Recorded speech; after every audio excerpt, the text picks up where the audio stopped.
దేవుని దగ్గరకు వచ్చేటప్పుడు భయభక్తులు. ఈరోజు చాలామంది దేవునికి నీ లాజిక్ వాడదాం అనుకుంటున్నావు. నీ లాజిక్ పనికిరాదు.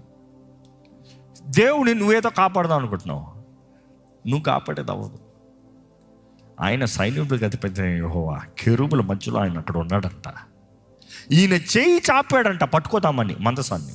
మంచి ఇంటెన్షనే, కానీ చేయకూడదు చేశాడు. ఏమయ్యాడంట? యెహోవా కోపము ఉజ్జా మీద రగులు కొనగా అతడు చేసిన తప్పును బట్టి దేవుడు ఆ క్షణమందే దేవుడు ఎలా లెక్క చేస్తున్నాడు? అది మంచా తప్పు? మన జ్ఞానంతో దేవుని చేస్తాం కాదండి. దేవుని వాక్కు తగినట్టుగా బ్రతకాలి. నీకు అనిపించింది నువ్వు దేవునికి చేస్తాం కాదండి, దేవుని వాక్యం తగినట్టుగా బ్రతకాలి. దేవుని సన్నిధి మీ జీవితంలో ఉందంటే దేవుని వాక్యం తగినట్టుగా బ్రతకండి. దయచేసి మీరు అనుకున్నట్టు మీరు బ్రతుకుతూ దేవునికి ఏదో మీరు చేస్తున్నారనుకుంటే జాగ్రత్త, దేవుని కోపం రగులుకుంటుంది.